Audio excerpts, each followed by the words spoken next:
Definition of sociology. समाजशास्त्र क्या है?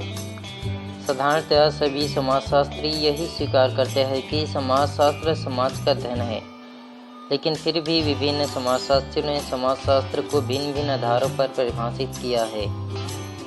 अध्ययन की सरलता के लिए समाजशास्त्र की सभी परिभाषाओं को 4 प्रमुख भागों में विभाजित करके स्पष्ट किया जा सकता है। पहला है समाजशास्त्र समाज का अध्ययन है। इस वर्ग में वे समाजशास्त्री आते हैं जिनके अनुसार समाजशास्त्र संपूर्ण समाज का व्यवस्थित और क्रमबद्ध अध्ययन है। उन्होंने समाजशास्त्र को ज्ञान की एक ऐसी शाखा के रूप में स्पष्ट करने का प्रयास किया है जो संपूर्ण समाज का एक समग्र इकाई के रूप में अध्ययन करती है। दुर्किम, गिंडिक्स, समनर, वार्ड आदि समाजशास्त्री इसी वर्ग में आते हैं। दूसरा है समाजशास्त्र सामाजिक संबंधों का अध्ययन है। इस वर्ग के समाजशास्त्रियों की संख्या सबसे अधिक है। इनके अनुसार समाज व्यक्तियों का एकत्रीकरण नहीं है, बल्कि यह सामाजिक संबंधों की एक व्यवस्था है। इसलिए समाजशास्त्र को एक ऐसे विज्ञान के रूप में स्पष्ट करना उचित है जो सामाजिक संबंधों का व्यवस्थित रूप में अध्ययन कर सके। वास्तव में समाजशास्त्र को समाज अथवा सामाजिक संबंधों का अध्ययन कहना दो भिन्न विशेषताओं की ओर संकेत नहीं करता। इस दृष्टिकोण से पहले तथा दूसरे वर्ग की परिभाषाओं में कोई आधारभूत अंतर नहीं है। तीसरा है समाजशास्त्र सामाजिक अंतरक्रियाओं का अध्ययन है। किन्सबर्ग, सीमेल, हॉबहाउस तथा ग्रीन आदि समाजशास्त्रियों का विचार है कि समाज के निर्माण में सामाजिक संबंधों की अपेक्षा सामाजिक अंतरक्रियाएं अधिक महत्वपूर्ण है। सामाजिक संबंध तो संख्या में इतने अधिक है कि उनका व्यवस्थित अध्ययन करना भी कठिन है। ऐसी स्थिति में यदि हम समाजशास्त्र को केवल सामाजिक अंतरक्रियाओं का अध्ययन कहकर परिभाषित करें तो इसकी प्रकृति को अधिक स्पष्ट रूप से समझा जा सकता है। समाजशास्त्र समूहों का अध्ययन है। हेनरी जॉनसन जैसे प्रख्यात समाजशास्त्री ने आरंभ में ही यह स्पष्ट किया कि समाजशास्त्र सामाजिक समूहों का अध्ययन है। आपके अनुसार समाज की धारणा बहुत विवादपूर्ण है, इसलिए समाजशास्त्र को सामाजिक समूहों के वैज्ञानिक अध्ययन के रूप में ही परिभाषित किया जाना चाहिए। इस दृष्टिकोण से समाजशास्त्र को समूहों के ढांचे, संगठन, इन्हें बनाने वाली और उनमें परिवर्तन लाने वाली प्रक्रियाओं तथा समूहों के पारस्परिक संबंधों का अध्ययन कहकर परिभाषित किया जा सकता है। उपर्युक्त विचारधाराओं से बड़ी भ्रमपूर्ण स्थिति पैदा हो जाती है। उपर्युक्त विचारधाराओं से बड़ी भ्रमपूर्ण स्थिति पैदा हो जाती है। हमारे सामने महत्वपूर्ण प्रश्न यह उत्पन्न होता है कि फिर हम समाजशास्त्र को किस दृष्टिकोण से परिभाषित करें। वास्तविकता यह है कि अलग अलग समाजशास्त्रियों के विचारों की भिन्नता केवल इस समस्या से संबंधित है कि समाज को किस दृष्टिकोण से देखा जाए। कुछ व्यक्ति समाज का तात्पर्य सामाजिक संबंधों की व्यवस्था से समझते हैं। कुछ के अनुसार समाज का निर्माण सामाजिक अंतरक्रियाओं से होता है, जबकि कुछ विद्वान सामाजिक समूहों तथा समाज के बीच कोई भी अंतर नहीं मानते। इसके पश्चात भी अधिकांश समाजशास्त्री यही स्वीकार करते हैं कि समाज का निर्माण सामाजिक संबंधों से होता है। इस प्रकार समाजशास्त्र एक ऐसा विज्ञान है जो सामाजिक संबंधों का व्यवस्थित रूप से अध्ययन करता है। इसी आधार पर वार्ड का कथन है, समाजशास्त्र समाज का वैज्ञानिक अध्ययन है। इस प्रकार प्रस्तुत विवेचन में हम सर्वप्रथम सामाजिक संबंधों की व्यवस्था के आधार पर समाजशास्त्र को परिभाषित करेंगे। मैकाइबर व पेज का कथन है, समाजशास्त्र सामाजिक संबंधों के विषय में है। संबंधों किसी जाल को हम समाज कहते हैं। किनेक्स का विचार है कि समाजशास्त्र समग्र रूप में समाज का व्यवस्थित वर्णन और व्याख्या है। दुर्किम के अनुसार समाजशास्त्र सामूहिक प्रतिनिधानों का विज्ञान है। सामूहिक प्रतिनिधान समाज की प्रतिनिधि विशेषता है तथा इसमें सामूहिक चेतना का समावेश होता है।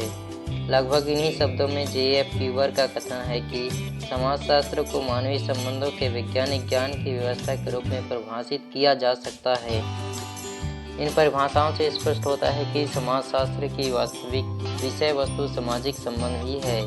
हम एक उदाहरण की सहायता से यह स्पष्ट करने का प्रयत्न करेंगे कि समाजशास्त्र में समाज अथवा सामाजिक संबंधों के अध्ययन का इतना अधिक महत्व क्यों है। अध्ययन की सरलता के लिए हम समाज की तुलना एक फूलमाला से कर सकते हैं। जब बहुत से फूलों को एक लड़ी में अथवा पारस्परिक संबंधों के द्वारा व्यवस्थित कर दिया जाता है तो इसे हम एक फूलमाला कहते हैं। इसी तरह जब बहुत से व्यक्ति और समूह एक दूसरे से व्यवस्थित रूप से संबंधित हो जाते हैं तब इससे जो कुछ बनता है उसी को हम समाज कहते हैं। जिस तरह मात्रा में किसी एक फूल का अस्तित्व किसी दूसरे फूलों से स्थापित संबंधों के बिना नहीं है, उसी तरह समाज की इकाई के रूप में व्यक्ति का अस्तित्व तभी तक है जब तक वह दूसरी इकाइयों के साथ संबंधों के द्वारा बंधा हुआ है। संबंधों की लड़ी से अलग होते ही एक सामाजिक इकाई के रूप में उसका अस्तित्व समाप्त हो जाता है। इसी प्रकार बहुत से व्यक्तियों और समूहों द्वारा एक दूसरे से संबंधित रहने के कारण संबंधों का जो व्यापक जाल बनता है उसी को मैकाइवर ने समाज कहा है। यह संबंधों का जाल जिस स्वरूप का होता है, समाज का स्वरूप भी वैसा ही बन जाता है। इसका तात्पर्य है कि जब कभी भी संबंधों की प्रकृति में परिवर्तन होता है, समाज के स्वरूप में भी परिवर्तन दिखाई देने लगता है। उदाहरण के लिए प्राचीन काल में अध्यापक और शिक्षक के बीच जो संबंध थे वे आज नहीं रहे। 19वीं शताब्दी में मिल मालिकों और मजदूरों के बीच जो संबंध थे 20वीं शताब्दी में बिल्कुल बदल गए। कुछ ही समय पहले एक परिवार में कर्ता और दूसरे सदस्य के बीच जो संबंध थे उनमें आज महान परिवर्तन हो गया है। इस प्रकार जब कभी भी सामाजिक इकाइयों के बीच संबंधों का रूप बदलता है तो इससे समाज के स्वरूप में भी परिवर्तन उत्पन्न हो जाता है। अब प्रश्न यह उठता है कि सामाजिक स्वरूप क्यों बनते हैं और कैसे बनते हैं। अब प्रश्न यह उठता है कि सामाजिक संबंध क्यों बनते हैं और कैसे बनते हैं। पहले प्रश्न के उत्तर में यही कहा जा सकता है कि व्यक्ति की आवश्यकताएं संख्या में इतनी अधिक है कि सभी को वह अकेले ही पूरा नहीं कर सकता। अपनी जैविक की सांस्कृतिक, आर्थिक तथा सुरक्षा संबंधी आवश्यकताओं के कारण कोई भी व्यक्ति अकेले रहकर जीवन व्यतीत नहीं कर सकता। यही परिस्थितियाँ विभिन्न व्यक्तियों को एक दूसरे से संबंध स्थापित करने की प्रेरणा देती है। अब रहा दूसरा प्रश्न कि संबंध कैसे बनते हैं। हम जानते हैं कि हमारे संबंध सभी लोगों से एक जैसे नहीं होते। हम किसी व्यक्ति से किस प्रकार के संबंध स्थापित करेंगे यह हमारे सामाजिक मूल्यों पर निर्भर करता है। सामाजिक मूल्यों के अनुसार ही हम किसी स्त्री से माँ का संबंध रखते हैं तो किसी से पत्नी का संबंध, किसी से बहन का संबंध होता है तो किसी से मित्रता का संबंध। इसी प्रकार अन्य स्त्रियों से हमारा संबंध शिक्षिका, पुत्री, मामी, भाभी, साली अथवा सेविका आदि का हो सकता है। इस प्रकार सामाजिक संबंधों का निर्माण इस बात पर निर्भर होता है कि हमारे सामाजिक मूल्य किस व्यक्ति से हमें कैसा संबंध स्थापित करने की अनुमति देते हैं। जब समाज के इन कायदे कानूनों अथवा सामाजिक मूल्य से परिवर्तन होता है सामाजिक मूल्यों में परिवर्तन होता है तब सामाजिक संबंधों की प्रकृति भी बदलने लगती है। इस दृष्टिकोण से डॉक्टर राधा कमल मुखर्जी का कथन है कि समाजशास्त्र को समझने के लिए सामाजिक मूल्यों का अध्ययन करना आवश्यक है। इस प्रकार यह निष्कर्ष निकलता है कि समाजशास्त्र समाज का अध्ययन है। समाज को समझने के लिए सामाजिक संबंधों के जाल को समझना आवश्यक है तथा सामाजिक संबंधों की प्रकृति को सामाजिक मूल्यों के अध्ययन के द्वारा ही समझा जा सकता है। इस प्रकार संक्षेप में समाजशास्त्र सामाजिक मूल्यों से प्रभावित सामाजिक संबंधों का वैज्ञानिक अध्ययन है। गिल्सबर्ग, हॉबहाउस और ग्रीन ने समाजशास्त्र की परिभाषा को दूसरा मोड़ दिया। गिलिन और गिलिन के अनुसार व्यक्तियों के एक दूसरे के संपर्क में आने के फलस्वरूप उत्पन्न होने वाली अंतरक्रियाओं के अध्ययन को ही समाजशास्त्र कहा जा सकता है। गिलिन का विचार है कि यदि समाजशास्त्र और समाज को समझने के लिए सामाजिक संबंधों का अध्ययन करना जरूरी है तो यह कार्य सामाजिक अंतरक्रियाओं को समग्र बनाने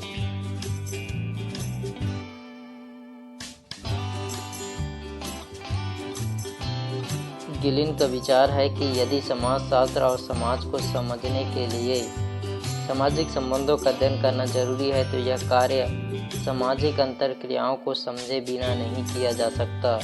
जब कभी दो या दो से अधिक व्यक्ति अथवा समूह जागरूक होकर एक दूसरे के संपर्क में आते हैं और एक दूसरे के व्यवहारों को प्रभावित करते हैं तब इस दशा का नाम ही अंतरक्रिया है। सामाजिक संबंधों का निर्माण इसी अंतरक्रिया के द्वारा होता है।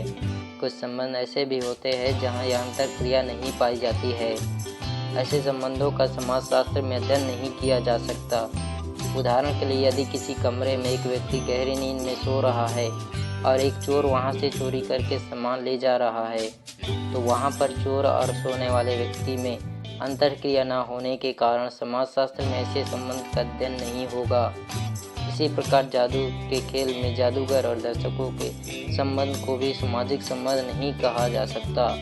इसका तात्पर्य है कि समाजशास्त्र को सामाजिक अंतर्क्रियाओं का वैज्ञानिक अध्ययन कर परिभाषित किया जाना चाहिए। इसी आधार पर गिन्सबर्ग का कथन है कि समाजशास्त्र मानवीय अंतर्क्रियाओं तथा अंतर संबंधों के कारण व परिणामों का अध्ययन है। हाउस के शब्दों में समाजशास्त्र की विषय वस्तु मानव मस्तिष्क में उत्पन्न होने वाली अंतर्क्रियाएं ही है। सिमेल के अनुसार समाजशास्त्र मानवीय अंतर्क्रियाओं के स्वरूपों का अध्ययन करने वाला विज्ञान है। तीसरा दृष्टिकोण मैक्स वेबर का है। आपका विचार है कि सामाजिक संबंधों को समझने के लिए सामाजिक अंतर्क्रियाओं को समझना ही पर्याप्त नहीं है। अंतर्क्रियाओं का निर्माण वास्तव में सामाजिक क्रियाओं से होता है, इसलिए सामाजिक क्रियाओं को समझे बिना समाजशास्त्र को नहीं समझा जा सकता। इस दृष्टिकोण से समाजशास्त्र को परिभाषित करते हुए वेबर का कथन है कि समाजशास्त्र वह विज्ञान है जो सामाजिक क्रियाओं का व्याख्यात्मक बोध कराने का प्रयत्न करता है। वेबर के अनुसार सामाजिक क्रियाएं ही व्यक्ति के व्यवहार और अंतर्क्रिया की प्रकृति को प्रभावित करती है। इनका अध्ययन व्याख्यात्मक बोध के द्वारा किया जा सकता है। जर्मन भाषा में इस पद्धति को वेबर ने वर्स्टहीन नाम दिया। उन्होंने बताया कि इस अर्थ में समाजशास्त्र एक ऐसी पद्धति है जिसके द्वारा सामाजिक क्रियाओं का व्याख्यात्मक बोध किया जाता है। इस विचारधारा का समर्थन टॉलकट पार्सन्स ने भी किया है। पार्सन्स का तो यहाँ तक विचार है कि संपूर्ण सामाजिक ढांचे, सामाजिक संबंधों, समाज और सामाजिक व्यवस्था को क्रिया के धारणा द्वारा ही समझा जा सकता है। जॉनसन का कथन है कि समाजशास्त्र सामाजिक समूहों का विज्ञान है। सामाजिक समूह सामाजिक अंतर्क्रियाओं की एक व्यवस्था है। इस परिभाषा के द्वारा जॉनसन यह स्पष्ट किया है कि समाजशास्त्र को केवल सामाजिक संबंधों का अध्ययन कर देने से ही हमारा काम नहीं चल सकता। दूसरा कारण यह है कि सामाजिक संबंध बहुत साधारण भी हो सकते हैं, जैसे दो अपरिचित व्यक्तियों के द्वारा एक दूसरे को अभिवादन करना, और बहुत घनिष्ठ भी हो सकते हैं, जैसे परिवार में सदस्य द्वारा एक दूसरे की सहायता करना। यह संबंध सहयोगपूर्ण भी हो सकते हैं और विरोधपूर्ण भी हो सकते हैं। इस स्थिति में यदि सामाजिक संबंधों के अध्ययन को ही समाजशास्त्र कह दिया जाए तो हम किसी निश्चित निष्कर्ष पर नहीं पहुंच सकते हैं। इसलिए अधिक अच्छा यह है कि समाजशास्त्र को हम सामाजिक समूहों का अध्ययन कहें। सामाजिक समूहों से जॉनसन का तात्पर्य व्यक्तियों से नहीं है, बल्कि व्यक्तियों के बीच उत्पन्न होने वाले अंतर्क्रियाओं की व्यवस्था से है। स्वयं जॉनसन के शब्दों के अनुसार समाजशास्त्र के अंदर मनुष्य में हमारी रुचि केवल वही तक है जहाँ तक वे सामाजिक अंतर्क्रियाओं की व्यवस्था में भाग लेते हैं। इस प्रकार जॉनसन के अनुसार समाजशास्त्र में उन्हीं सामाजिक संबंधों का अध्ययन किया जाता है जो सामाजिक अंतर्क्रियाओं के फलस्वरूप उत्पन्न होते हैं। दूसरे शब्दों में अंतर्क्रियाएं ही समूहों का निर्माण करती है और समाजशास्त्र इन्हीं समूहों का वैज्ञानिक अध्ययन है। जॉनसन की इस विवेचना से स्पष्ट होता है कि आपने समाजशास्त्र को समूहों का अध्ययन करने के बाद भी अप्रत्यक्ष रूप से यही स्वीकार किया है कि समाजशास्त्र सामाजिक अंतर्क्रियाओं का व्यवस्थित अध्ययन है। इन सभी परिभाषाओं के आधार पर यह निष्कर्ष दिया जा सकता है कि समाजशास्त्र वह विज्ञान है जो सामाजिक संबंधों का व्यवस्थित अध्ययन करता है तथा सामाजिक संबंधों के विवेचन के लिए सामाजिक क्रिया, सामाजिक अंतर्क्रिया और सामाजिक मूल्यों के अध्ययन को आवश्यक मानता है। फेयरचाइल्ड ने इन सभी परिभाषाओं का समन्वय करते हुए कहा है कि समाजशास्त्र मानव समूहों के पारस्परिक संबंधों से उत्पन्न होने वाले तथ्यों का वैज्ञानिक अध्ययन है। वह व्यक्ति और मानवीय पर्यावरण के पारस्परिक संबंधों का अध्ययन है। इस प्रकार समाजशास्त्र की वास्तविक विषय वस्तु सामाजिक संबंध ही है। स्टीवर्ट ने बहुत सी संतुलित शब्दों में समाजशास्त्र को परिभाषित करते हुए कहा है कि समाजशास्त्र एक ऐसा व्यवस्थित तथा वैज्ञानिक विषय है जो एक सामाजिक प्राणी के रूप में मनुष्यों का, उसके समाज और विभिन्न समूहों का, उनकी प्रथाओं एवं संस्थाओं का तथा मनुष्य द्वारा विकसित उन सभी प्रक्रियाओं का अध्ययन करता है जो समाज को स्थिर बनाती है अथवा उसमें परिवर्तन उत्पन्न करती है। इस परिभाषा से स्पष्ट होता है कि समाजशास्त्र वह वैज्ञानिक ज्ञान है जो समाज, सामाजिक समूहों, सामाजिक मूल्यों तथा सामाजिक प्रक्रियाओं से संबंधित प्रश्नों का अध्ययन करके सामाजिक जीवन को व्यवस्थित बनाने के लिए उपयोग